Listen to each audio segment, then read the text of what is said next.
자, 디비전 라운드 리뷰에서 진행을 하려고 하고요. 홍지수님 언제나 감사드립니다. 임상준님 어서 감사드립니다. 오시고요. 알짤떡볶이님 어서 오시고요.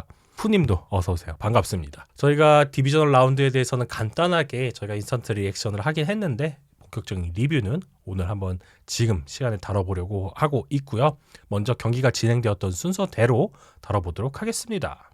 자, 먼저 이 칩스와 텍산즈 경기. 이 경기 이 캔자스시티 칩스가 또 컨퍼런스 챔피언십에 결국 진출했죠. 3핏이라는 역사적인 기록을 향해 한 발 더 전진한 그런 상황입니다. 무엇보다 왕조를 구축하는 데 있어서 절대적으로 기여를 했던 패트릭 마홈즈 그리고 트래비스 켈시의 대활약으로 승리를 했다는 점에서 의의가 크다라고 생각을 하고 있어요.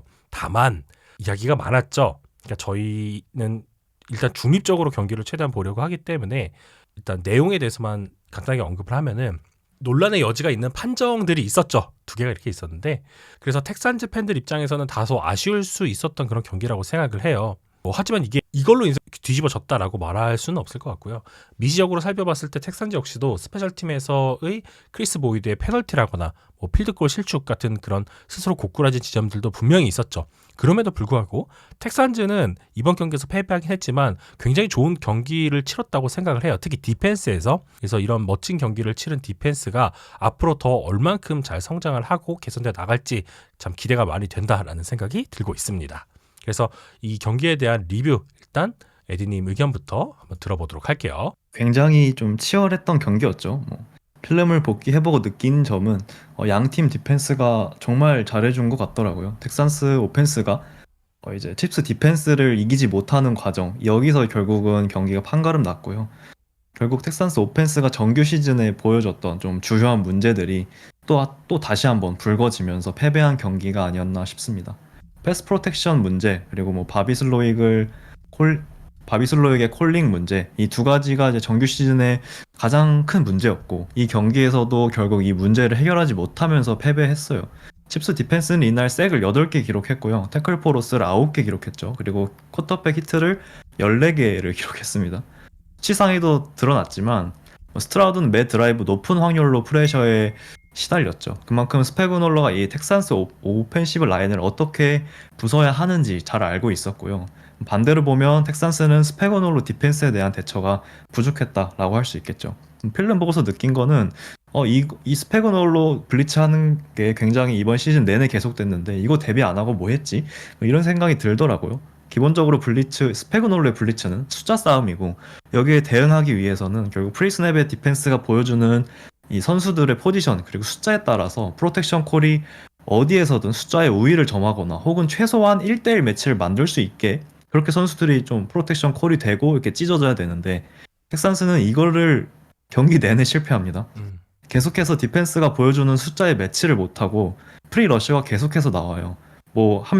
태클 한 명, 가드 한 명이 좀 낭비가 되고 그 반대편에서 이제 프리 러쉬가 계속 들어오는 그런 좀 플레이들이 지속되면서 결국은 많은 쿼터백 히트와 색을 내주게 됐고요. 칩스 디펜스는 결국 전반전에는 주로 이제 블리츠 룩을 보여주지만 결국 4명만을 보내는 전략을 취했고 후반전에는 좀 블리츠 룩을 보여주고 5맨, 6맨 공격적으로 블리츠를 쓰는 좀 전후반 다른 전략을 보여줬는데 어쨌든 전반과 후반 다 프리러셔를 허용했다라는 점 굉장히 좀 텍산스 오펜스가 좀 대비가 많이 안 돼 있구나라는 느낄 수 있는 지점이었고요.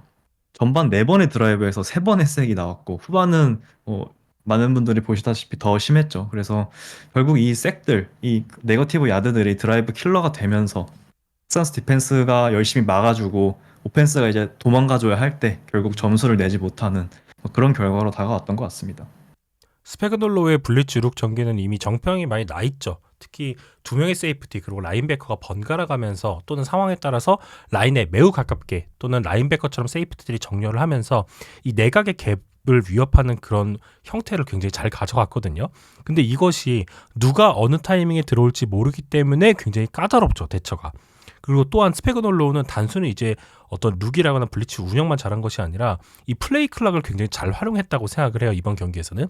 그래서 특정 그렇죠. 프로텍션 전개가 확정적일 때 그러니까 패싱 다운이고 무조건 이것은 보호가 이루어진다. 그리고 이 오펜시브 라인이 어떻게 움직일 것이다에 대한 예측이 되는 상황에서 일단 오펜시브 라인이 스냅을 하기 위해서 정렬을 하죠. 그리고 플레이 클럭 계속 지나가요.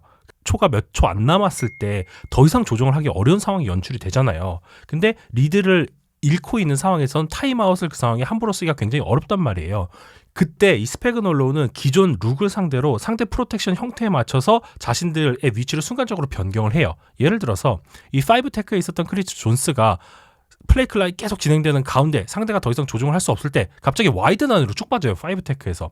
그리고 그 자리에는 닉 볼튼이 2선에서 내려와서 시계 앞에서 정렬을 하는 이런 형태의 숫자 싸움을 굉장히 잘 가져갔거든요. 그리고 이 상대의 전술에 대한 굉장히 능동적인 대처, 말씀드린 것처럼 시간 컨트롤을 통해서 스트라우드가 원활한 공격을 전개하지 못하도록 굉장히 이 경기에선 준비를 잘해왔다는 생각이 많이 들었습니다. 그런 장면들이 계속 반복됐고 이거는 결국은 텍산스 오펜스가 시즌 내내 조금 이런 블리츠 픽업들, 이런 좀 커뮤니케이션 문제들, 이런 것들을 좀 같이 보여줄 수 있는 그런 장면들이 아니었나 싶고요.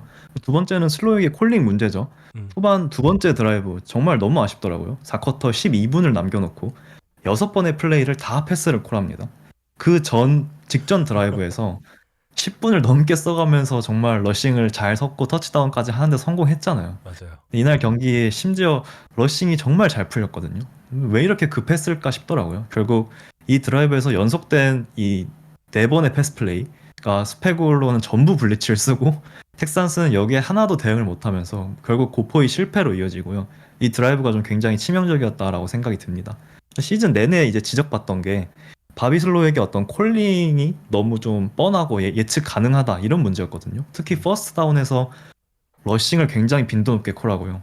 이게 사실 뭐 셰너와 맥베이 계열 코치들은 이 얼리 다운에서의 어떻게 콜하느냐 이 밸런스가 굉장히 중요하게 생각을 하는데 슬로익은 분명 이 계열의 코치임에도 여기서 좀 굉장히 아쉬운 부분이 있었고 단순히 런과 패스의 비율도 그렇지만 플레이 디자인도 모든 방면에서 좀 예측이 가능한 점들이 문제가 됐거든요. 근데 결국 이번 경기에도 후반에 좀 스스로 조급해지고 이런 런과 패스의 밸런스를 잃으면서 경기를 망치고 말았던 것 같습니다. 뭐 추가적으로 이제 프로텍션 문제에 대해서도 좀 언급을 해보고 싶은데 어떤 단순히 선수들의 탤런트뿐만 아니라 이 슬로익이 운영하는 프로텍션 역시도 좀 문제가 있었다고 생각을 해요. 이 텍산즈의 아쉬운 전략 운영은 특히 이제 4쿼터에 이 칩스의 조지 칼라프티스가 완전히 미쳐 날뛰는 그런 대활약으로도 연결이 됐다라고 생각이 되는데 이게 고포의 상황에서도 나왔거든요. 이 크리스 존스의 반대편에서 플레이메이킹을 할 수 있는 칼라프티스에 대한 대처가 생각보다 준비가 잘 안 됐었어요. 바비 슬로윅은 스트라우드의 부트랙을 활용한 어떤 플레이를 상정을 하면서 강력한 패스러셔 자원들이 배치된 방향 쪽에 풀 슬라이드 프로텍션과 같은 형태를 계속 준비를 했거든요. 이러면 당연히 크리스 존스라거나 앞에서 말씀드렸던 것처럼 크리스 존스가 갑자기 외곽으로 빠졌을 때 거기로 들어오는 이선의 라인베커들 자리 이쪽에 대한 블리츠 같은 건 대비가 돼요. 근데 보통 이렇게 되면은 크리스 존스에게 보통 더블팀이 붙죠. 하지만 칼라프티스 같은 선수들은 반대편에서 달튼 슈츠라거나 백필드에서 블리츠 픽업을 가져오는 선수들과 1대1 매치업이 계속 펼쳐지게 돼요. 그러면 경기가 끝날 때까지 이 블리츠와 존스 반대편 사이드에 대한 대처가 계속 안 되는 거죠. 결국에는 이 프로텍션 설계도 계속 실패를 했고 이 프로텍션에 대한 선택과 집중에 있어서 슬로익은 이 경기에서 스패그놀로에게 완전히 패배했다라는 그런 결론을 낼 수밖에 없는 것 같아요. 풀슬라이드 프로텍션이라는 게 결국은 오펜시브 라인 5명을 다 한쪽 방향으로 보내고 맞아요. 그 나머지 반대편 엣지는 이제 타이트엔드나 러닝백이 막도록 하는 그런 콜이잖아요. 맞아요. 근데 이게 뭐 기억하실지 모르겠지만 정규 시즌에도 이런 문제가 좀 여러 번 나왔거든요. 이 콜을 이때 왜 하는지에 대한 좀 의문들이 계속 있었죠. 뭐 바이킹스 전에도 그리나드와 달튼 슌츠를 뭐 매치한다든지 좀 상황에 맞지 않는 그런 콜들이 계속해서 문제가 됐고 이번 경기도 여지 없었던 것 같습니다. 그래서 오펜스 얘기로 좀 넘어가 보면 뭐 결국은 마우스와 캐시였죠.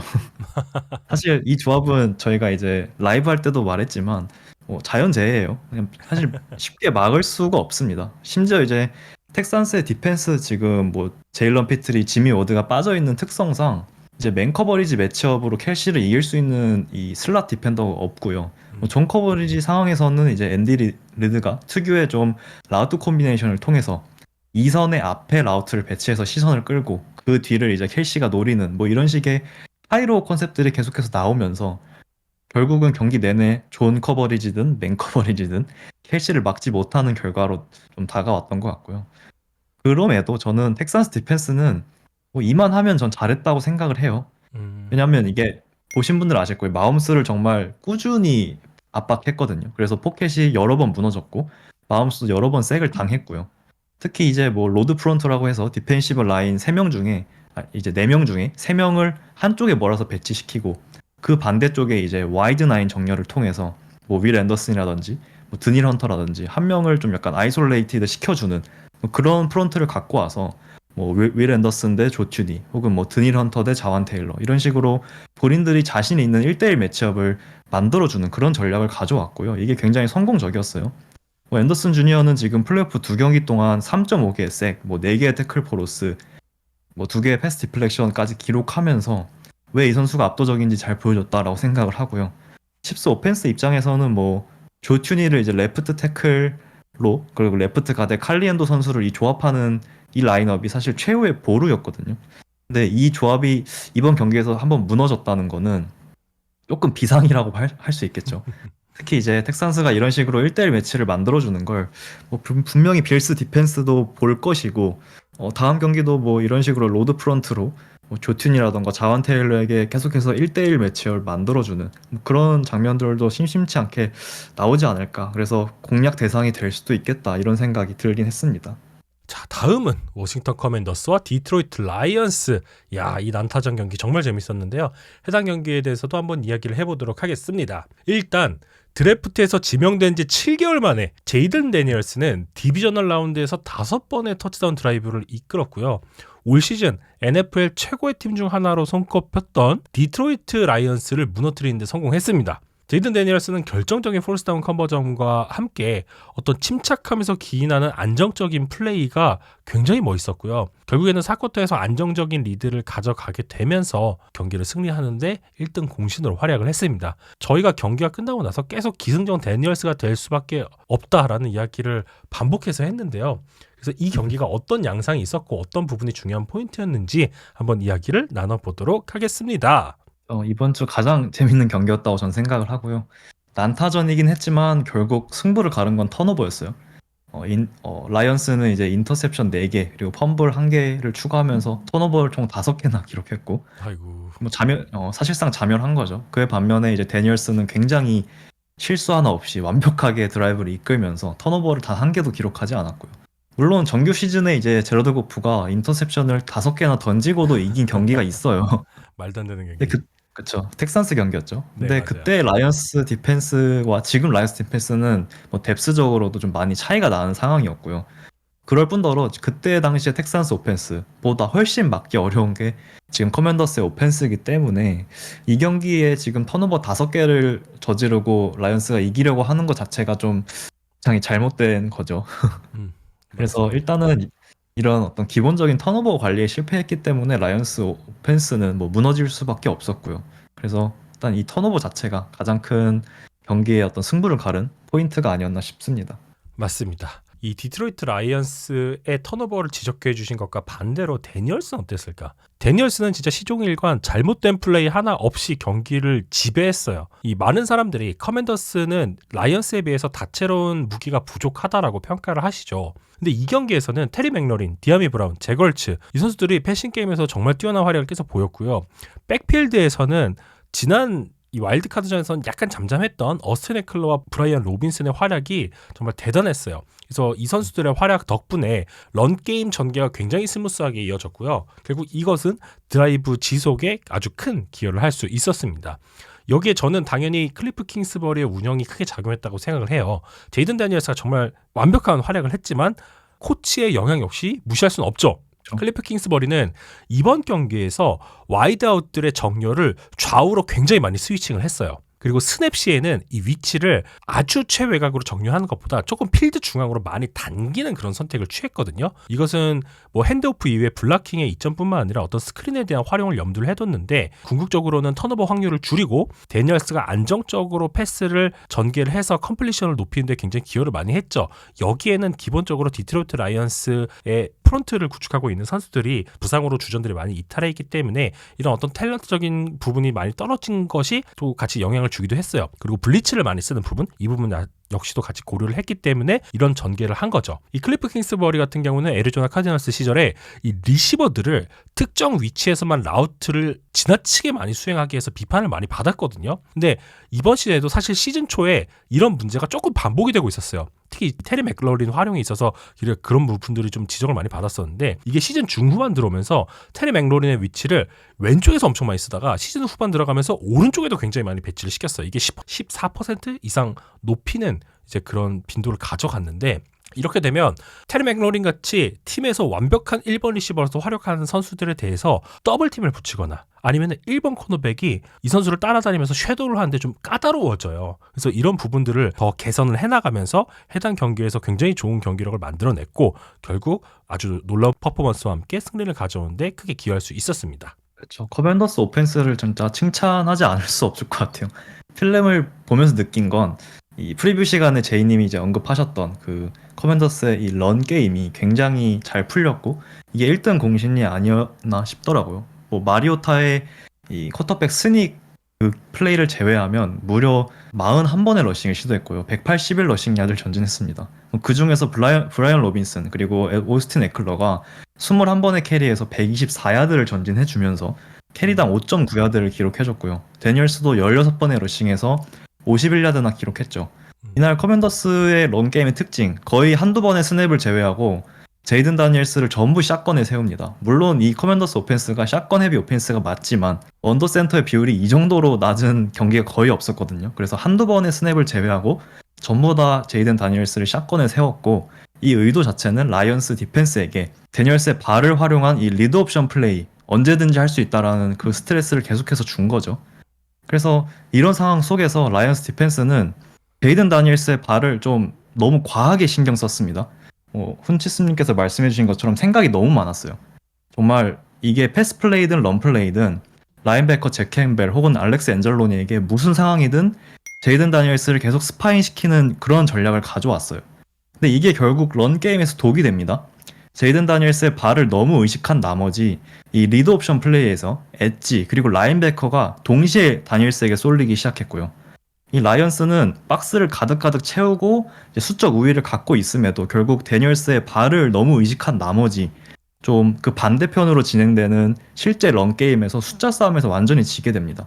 그래서 동시에 이제 커맨더스 오펜스도 지금 얘네들이 계속해서 제이든 다니엘스의 발을 의식하면서 이 반대 방향으로 쏠리기 시작하니까 결국은 오펜시브 라인맨들을 풀링을 적극적으로 시켜요. 그래서 결국 제이든 다니엘스는 반대편으로 가는 페이크만 취하고 반대편으로 러닝백에 핸드오프 주고 그 방향으로 오펜시브 라인까지 같이 풀링을 하면서 결국 숫자와 앵글에 모두 우위를 가져가는 그런 런 게임들이 계속해서 반복이 됩니다. 뭐 이것뿐만 아니라 너무 과하게 제이든 데니얼스에게 블리츠를 한다거나 발을 너무 묶으려고 이제 여러 선수들을 계속해서 이 백필드로 보내려고 하는 어떤 시도들이 많았는데 결국은 이게 좀 패배의 요인이 된 것 같다 이렇게 생각을 합니다. 뭐 테리 맥클로린의 어떤 73야드 터치다운 장면도 좀 비슷했어요. 커맨더스가 자주 활용하는 이제 숫자 기반의 어떤 프리스냅 RPO였거든요. 근데 여기서 라이언스가 굉장히 공격적으로 브라이언 브랜치를 블리치 시키면서 순식간에 이제 RPO 패스를 받는 이 위쪽 필드 위쪽에 스크린 세팅에서 수적 우위가 확 생겨버리고 커맨더스에겐 너무 쉬운 그런 터치다운 상황이 펼쳐집니다. 뭐 이렇듯이 에런 글렌이 이번 경기에서 가져온 어떤 런게임에선 데니얼스의 발을 의식하고 패싱 게임에서는 블리츠로 좀 과하게 압박하려고 하는 이 플랜이 저는 굉장히 좀 잘못된 플랜이었고 실패로 돌아갔다라고 저는 보고 있고요. 이게 결국은 크게 성공하지 못하면서 제이든 다니엘스가 좀 압도적인 활약을 할 수 있었던 배경이 있지 않았나 이렇게 생각을 하고 있습니다. 제이든 데니얼스 정말 앞으로도 더 많이 기대가 되는 그런 선수라고 할 수 있겠고요. 라이언스 입장에서는 참 고민이 많은 오프시즌이 될 것 같아요. 앞서 말씀드린 대로 벤 존슨의 작별은 확정되었고 지금 차저스 우승님께서 말씀해 주신 것처럼 에런 글렌 역시도 작별이 기정사실화되었기 때문에 이 코칭 이슈에 대한 해결이 굉장히 시급해진 그런 상황이라고 할 수 있어요. 반대로 워싱턴 커맨더스 같은 경우에는 2023년부터 진행된 리툴링이 잘 먹히고 있고요. 그 중심에는 제이든 데니얼스의 활약이 있죠. 당장 이 선수의 약점이 보이지 않는 그런 상황이에요. 그리고 언급해드렸던 것처럼 클리프 킹스베리 역시도 제이든 데니얼스가 날뛸 수 있는 그런 최적화된 장치들을 잘 마련해주고 있고요. 그것이 현재 필드에서 잘 구현되고 있다는 점이 고무적이다라고 말씀을 드리겠습니다. 자, 다음은 매우 흥미진진했던 NFC 디비저널 라운드의 두 번째 경기이자 마지막 경기 LA 램스와 필라델피아 이글스 경기에 대해서 리뷰해보도록 하겠습니다. 눈이 많이 내린 날씨 속에서 이 세이칸 바클리의 홈런 플레이가 정말 인상적이었고요. 반대로 이제 끝까지 이어진 LA 램스의 거친 추격 역시도 매우 재밌는 포인트였다고 생각이 되고 있어요. 정말 많은 눈, 이것이 이번 경기에서 확실하게 큰 변수로 작용을 했고요. 이 램스의 쿼터백인 매튜 스태포드에게 이 불운이 또 이어졌죠. 스태포드는 정말 비나 눈이 올 때 승률이 정말 안 좋은 선수 중에 한 명인데 결국 이 경기도 패배하고 말았습니다. 이 경기는 어떻게 보셨나요? 커맨더스 라이언스 경기도 그랬지만 이 경기도 결국은 턴오버 차이가 승부를 갈랐죠. 램스 디펜스는 강력한 이제 디펜시브 라인을 앞세워서 이 4쿼터 직전까지 15대 16으로 거의 대등하게 맞서고 있었잖아요. 심지어 세이프티까지 뽑아냈죠. 제일런 허츠를 상대로. 근데 이제 세이프티로 넘겨받은 그 공격권에서 바로 펌블하고요. 그리고 그 다음 드라이브에서도 펌블을 해버립니다. 이게 뭐 말씀해 주신 것처럼 어떤 눈이 내리는 그런 환경이었기 때문에 어떤 날씨에 좀 영향을 받은 것으로 보이는데 두 번 연속 펌블을 해버리니까 경기의 모멘텀이 확 넘어가 버리죠. 그래서 이 과정에서 빛난 건 역시 이글스의 디펜스였고요. 색을 5개나 기록했고 뭐 태클 포러스 10개, 펌블류도 2개까지 해내면서 이 램스의 오펜시브 라인을 완전히 압도했습니다. 특히 이제 제일런 카터, 놀란 스미스 조합이 램스의 이제 오른쪽 케빈 다슨, 롭 하벤스타인 이 라이트 가드, 라이트 태클 이 조합을 정말 아주 집요하게 괴롭히면서 굉장히 중요할 때마다 뭐 색을 기록한다거나 태클 포러스를 기록한다거나 펌블을 기록한다거나 정말 계속해서 플레이메이킹이 되면서 경기를 잡을 수 있었던 것 같습니다. 그래도 램스 디펜스가 완전히 경기가 터지는 건 막았거든요. 펌블이 그쵸. 일어난 상황에서 필드골을 맞기도 하고 앞에서 말씀드렸던 것처럼 이제 세이프티까지 이제 나오고 하면서 본인들이 할 수 있는 역할은 정말 다 했다고 생각을 해요. 하지만 결국에는 마지막에 이제 레드존에서 방점을 찍지 못한 부분, 그게 끝내 진짜 아쉬울 것 같다는 생각이 들고 있어요. 이 필라델피아 이글스의 디펜시브 코디네이터인 빅판지오 입장에서는 경기 초반에 퀴년 미첼이 이탈을 했죠. 그리고 이제 원활한 프레셔가 이루어지지 못한 부분, 경기 초반에 이 부분은 꽤 아쉬웠을 것 같아요. 자, 그럼에도 불구하고 점점 시간이 지나면서 이 포맨 러시가 굉장히 유효하게 작동을 했고요. 이게 턴오버를 통해서 분위기도 가져오고 터치다운은 아니었지만 득점까지 연결하는 데는 성공을 했어요. 그 중심에는 에드님께서 말씀해주신 제일런 카터와 놀란 스미스가 있었죠. 이 제일런 카터의 경기력을 진짜 칭찬을 안 할 수가 없는데요. 이 카터는 기본적으로 더블팀 또는 슬라이드가 없으면은 이 상대의 프로텍션 플랜을 완벽하게 망가뜨릴 수 있는 그런 능력을 가진 선수예요. 그래서 이번 경기에서도 상대의 블로킹 셋을 읽고 미리 본인이 이 상체의 체중을 이동을 해서 어떤 가도들을 압도하거나 상대의 더블팀을 유도하거나 실패를 유발하는데 굉장히 효율적인 모습을 보여줬어요. 특히 카터는 상대가 어떤 스플릿 존을 활용을 해서 월의 반대 방향으로 들어오는 선수가 다운 블록을 하고 이러면 이것을 심지어 뛰어넘어서 막 돌진하는 그런 운동 능력까지 갖추고 있는 그런 선수거든요. 이렇게 카터가 계속해서 센터와 두 명의 가드에 대한 컨트롤을 가져가다 보니까 반대쪽에서 파워보다는 조금 더 민첩성의 강점을 갖고 있는 이 놀란 스미스에게 계속 기회가 생겼어요. 이 카터는 일반적인 다 디펜시브 라인맨과 다른 어떤 속도와 테크닉을 보여줬고 이 램스의 센터와 가드들은 이를 감당을 못하면서 결국 램스의 오펜시브 라인이 제대로 작동하지 못했고 이번 시즌 정말 이 클린 포켓과 언더프레셔 상황에서 진짜 극단적인 패스 레이팅을 보여주고 있는 이 매튜 스태포드는 결국 이 경기에서도 제대로 된 어떤 패스 생산을 만들어내지 못하면서 패배의 결정적인 요인으로 작용하고 말았습니다. 이런 유형의 선수들은 결국 프레셔가 오면 어쩔 수 없이 흔들릴 수밖에 없죠. 결국은 모빌리티가 없다 보니까 특히 뭐 눈까지 오고 푸카나쿠와 쿠퍼컵도 잘해주긴 했지만 뭐 드랍도 몇 번 있었고요. 이런 좀 일관성이 좀 떨어지는 이런 날씨의 변수가 있는 상황에서 이런 프레셔들이 계속 오다 보니까 스태포드도 굉장히 힘들었고요. 램스 디펜스 얘기도 해야겠죠. 램스 디펜스는 허츠를 압박하는 데는 성공했지만 정규 시즌과 마찬가지로 이번에도 역시 이 이글스의 러싱 게임을 막는 데는 실패했던 것 같아요. 바클리가 이제 정규 시즌 맞대결에서는 26번의 캐리 동안 255 러싱 야드를 기록했고요. 이번 경기는 26번의 캐리에서 205 러싱 야드를 기록했습니다. 심지어 허츠의 그 첫 번째 드라이브 디자인된 러싱을 통해서 44야드 터치다운까지 기록했잖아요. 바클리의 어떤 두 번의 이제 62야드, 78야드 홈런 러싱 터치다운 이것도 중요한 순간마다 나오면서 램스의 발목을 잡았죠. 램스라고 사실 이 러싱을 뭐 전혀 신경 안 쓴 건 아니거든요. 이 두 번의 러싱에서 모두 박스를 채우고 어떤 숫자에서 우위를 가져가려는 노력을 했지만 결국 이 런 상황에서 디펜시브 라인맨 그리고 라인베커들이 해줘야 하는 이 런 핏에서 실수를 하면서 이글스의 존 블락의 앵글을 너무 좀 쉽게 내주고 말았습니다. 뭐첫 번째 러싱에서는 이제 서드 앤4 상황이었죠. 램스가 이제 라인베커들을 크리미지 라인에 붙이면서 허츠에게 좀 블리츠에 대한 압박을 줬고요. 근데 허츠가 이걸 보고 오디블로 수정을 합니다. 이게 러싱 정확히 RPO를 러싱으로 바꾼 건지 어떤 패싱을 러싱으로 바꾼 건지는 모르겠지만 오디블을 통해서 수정을 하는 과정이 있었고요. 이 과정에서 너무 좋은 이제 런블락 앵글이 나오면서 터치다운이 됐죠. 그래서 사실 제일런 허츠의 어떤 경기력 자체는 좋지 않았지만 이런 뭐 오디블 능력 이런 것이 좀 뛰어난 그런 거 볼 수 있는 그런 플레이였고요. 두 번째 터치다운 장면도 분명 램스 디펜스가 이제 숫자에 이점이 있었지만 이제 8번 제레드 벌스가 살짝 런핏을 실수하면서 이제 다른 라인베커와 같은 갭에 뛰어드는 그런 실수를 하면서 결국은 좋은 블락 앵글이 만들어졌고 바클리가 이제 78야드 터치다운을 기록하게 됐죠. 이 두 번의 홈런 플레이가 결국은 이글스 오펜스가 반드시 득점해야 되는 굉장히 중요한 크리티컬한 상황에 나왔기 때문에 좀 많이 치명적일 수밖에 없었고요. 결국은 다시 한번 또 러싱을 막아내지 못한 램스 디펜스 좀 아쉬운 경기가 아니었나 싶습니다. LA 램스의 디펜시브 코디네이터인 크리스 술라 같은 경우에는 션 드사이와 마찬가지로 빅판지오 트리를 따르는 그런 코치 중에 한 명이죠. 그래서 술라는 이번 시즌 잠재력 있는 젊은 패스 러셔들을 활용한 이 포맨 러시에 투아이룩을 기반으로 해서 이 미들 오브 필드 커버리지, 즉 세이프티 한 명을 후방에 놓는 그런 배치를 굉장히 선호했고 이번 경기에서도 이를 활용을 했어요. 아까 에드님께서 말씀해 주신 것처럼 어떤 박스에서 숫자 싸움에서 지지 않으려는 그런 운용도 굉장히 잘 썼는데 이 세이프티의 위치가 항상 정중앙은 아니거든요. 커버리지의 형태에 따라서 굉장히 언밸런스한 그런 배치도 자주 선택을 하는데 이번 경기에서 말씀해 주신 것처럼 얼리다운 상황에서 러싱에 대비해서 세이프티 한 명을 처음부터 내려서 런에 대비한 그런 출발을 많이 꺼내 들었어요. 하지만 시즌 내내 지적되었던 그 아까 런핏의 실수 이것뿐만 아니라 이 선에 라인베커 문제가 여지없이 재현이 됐고요.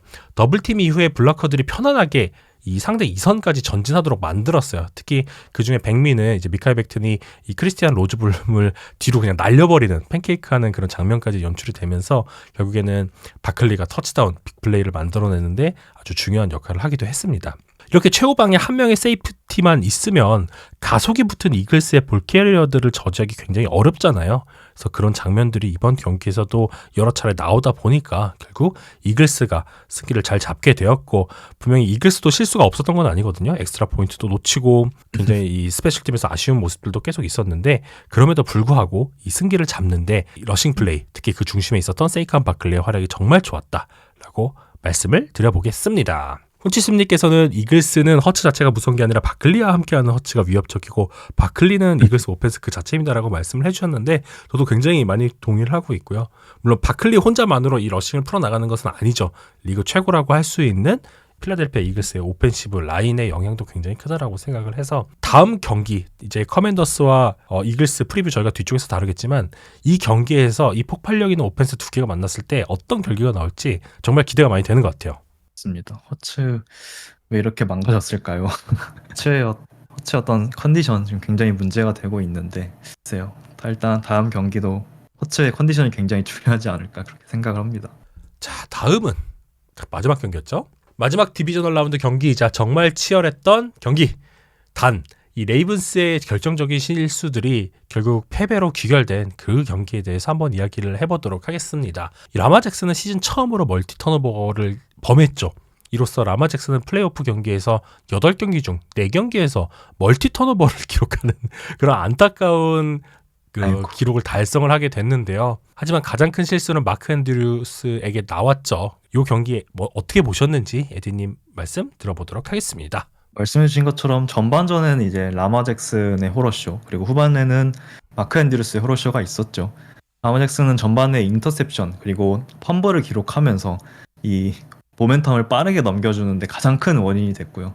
마크 앤드류스는 후반에 펌블을 비롯해서 마지막 엑스트라 2포인트 상황에서 드랍을 하면서 이 동점 기회를 놓치는 그런 굉장히 치명적인 실수를 했습니다.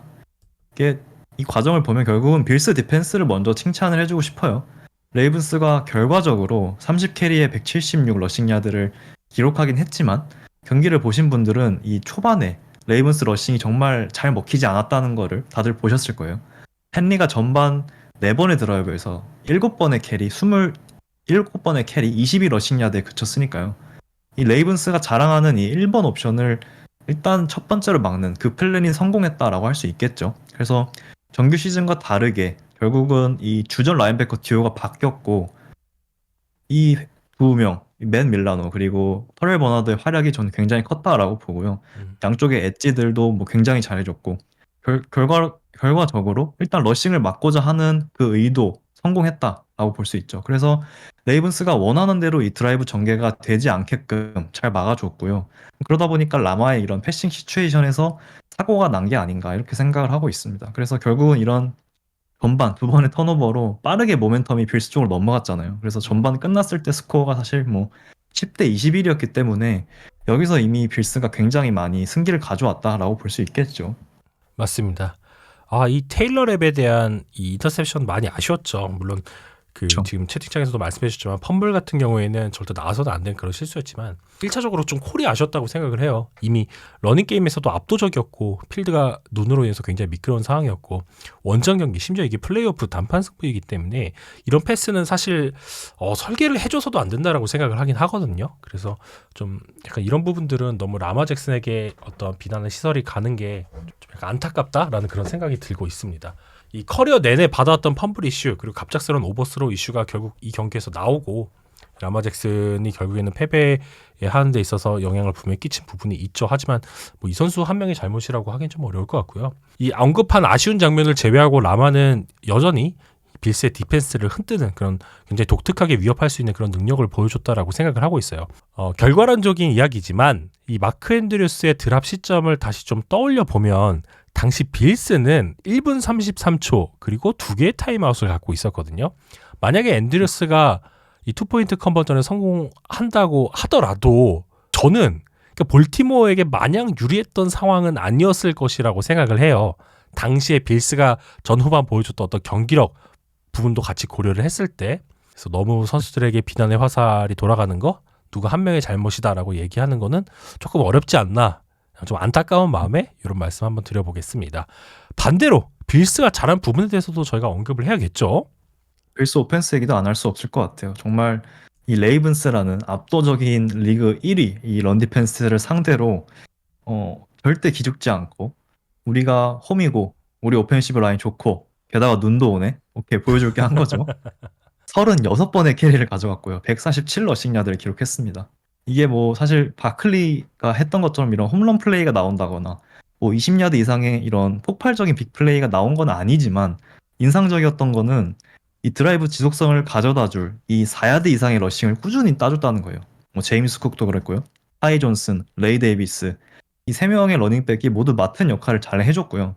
이렇게 얼리다운에서 러싱으로 4야드를 이렇게 따주면 그 다음부터는 사실 조시 앨런이 너무 쉽게 이제 세컨 다운, 서드 다운을 플레이하기 할 수밖에 없죠. 그래서 앨런도 사실 22번의 패스밖에 안 했어요.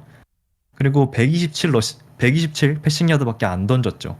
정말 제가 생각하기에는 이번 시즌은 이제 앨런이 이 포인트 가드 역할을 좀 제대로 해내고 있고 이번 경기도 특히 더 포인트 가드 역할을 한 게 아닌가 싶은데 말 그대로 드라이브를 지속하기 위한 순간 혹은 득점이 필요한 순간에 본인이 정말 해줘야만 하는 순간에만 딱딱 굉장히 간결한 스로우 본인의 혹은 발을 이용한다든지 해서 결국 해결을 해주는 모습들 본인이 나서야 되지 않을 타이밍에 안 나서고 본인이 필요한 타이밍에 딱딱 해주는 그런 모습들이 굉장히 인상 깊었고요. 이 경기에 조시 앨런의 타임 투 스로우가 2.43초예요.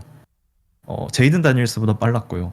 패스 성공 시 에어야드가 2.4야드였어요. 그만큼 굉장히 빠르고 간결하게 패스를 뿌리면서 선수들의 야드 애프터 캐치를 활용한 그런 플레이를 했다는 건데 이게 결국 너무 잘 먹혀들었고 이게 가능했던 거는 결국 얼리다운에서 이 레이븐스 디펜스를 상대로 꾸준히 4야드 이상의 러싱을 따내줬기 때문에 이 플레이가 가능했다라고 보고 있습니다. 그래서 이번 시즌부터 사실 이 새로 바뀐 작년 중간에 바뀐 이 조 브레이디 오펜시브 코디네이터 하에서 정말 본격적으로 좀 포인트 가드스러운 롤을 맡고 있는데 기하급수적으로 이렇게 턴오버를 줄인 좀 이 효과가 이번 경기에 좀 라마 잭슨과 좀 확실히 대비가 되면서 경기를 좀 가져올 수 있지 않았나 싶습니다. 일반적으로 쿼터백들의 타임 투 스로우는 2.6초에서 2.7초 정도 나온다고 보시면 될 것 같아요. 그래서 굉장히 빠르게 전개를 잘했다라고 보시면 좋겠습니다. 저는 마지막으로 이제 얘기를 해보면 저는 좀 아쉬웠던 이 하버와 몽킨의 운영에 비해서 빌스는 에드님께서도 말씀해 주신 것처럼 전공법을 잘 선택하고 실행했다라고 생각을 해요. 우리가 경기를 어떻게 풀어나갈지, 이 상대가 어떤 디펜스를 전개하는지, 지금 우리가 경기를 펼치는 이 상황에서 우리에게 주어진 환경은 어떤 상황인지에 대한 대처를 참 잘했다라고 생각이 되고 있고요. 그래서 조시 앨런은 적은 패싱 야드에도 불구하고 2개의 러시 터치다운을 기록했고 볼을 8명의 다른 리시버에게 배분하는 그런 선택도 했습니다. 리스크를 감수하기보다는 턴오버를 피하는 그런 신중한 선택이 결국 승리라는 결과로 연결이 되었다라고 생각을 하고요. 이로써 버팔로 빌스는 프랜차이즈 역사상 7번째이자 2020년 이후 처음으로 AFC 컨퍼런스 챔피언십 게임에 진출하는 데 성공했다라는 말씀 전해드리면서 이 레이븐스와 빌스 리뷰는 여기까지 이야기해 보도록 하겠습니다.